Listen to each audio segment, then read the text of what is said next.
Данцыг, травень 1924. Капітан Вячеслаў Разумовіч прыплыў у вольны горад Данцыг раніцай. Там яго меўся чакаць пасярэднік, які браўся прадаць у горадні Разумовічаў дом.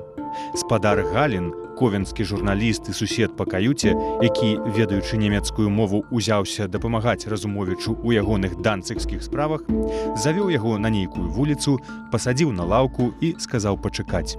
Яму, маўляў, трэба было на хвілінку забегчы ў нямецкі кансулят па візу да Кёнігсберга. Сядзенне на лаўцы пачало нудзіць капітана. Сонца стаяла ўжо даволі высока. Недзе гадзіннік на вежы прабіў 12 разоў. Разумовіч ад учорашняга вечара нічога не еў. Каб крыху размяць ногі, ён падышоў да пад'езду, у якім пару гадзінаў таму знік Галін. Прачытаў шыльду, і ногі зрабіліся ватныя. Генеральны кансулят Польскай Рэспублікі.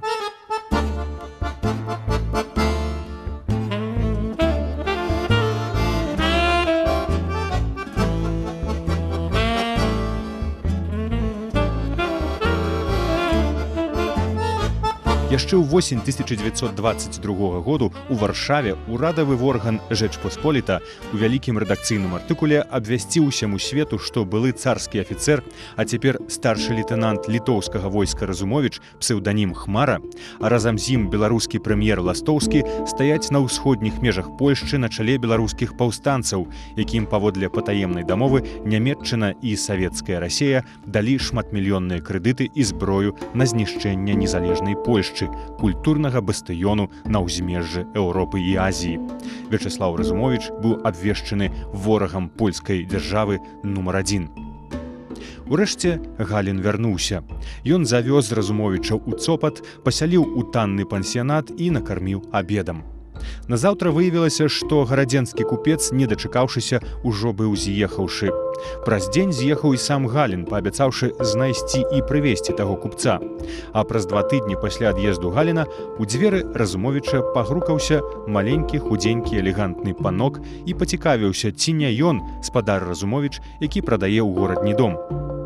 Панок не стаў хавацца і неўзабаве заявіў: «Я ведаю, што вы атаман Хмара. Мяне паслаў генеральны штаб з прыязнай прапановай, тым больш, што нам пра вас усё вядома. Прапануем вам паступіць на службу ў польскае войска».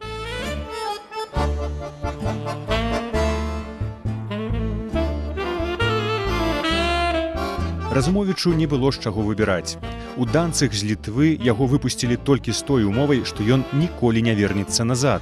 За 4 гады побыту ў Літве ён паспеў нарабіць этой краіне столькі праблемаў, што яна была радая любым чынам ад яго пазбавіцца.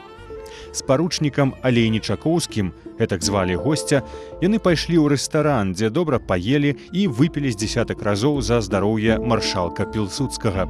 Увечары яны ўжо разыходзіліся як старыя сябры, прычым паручнік адыходзіў без капелюша і хістаўся як капітан карабля падчас шторму.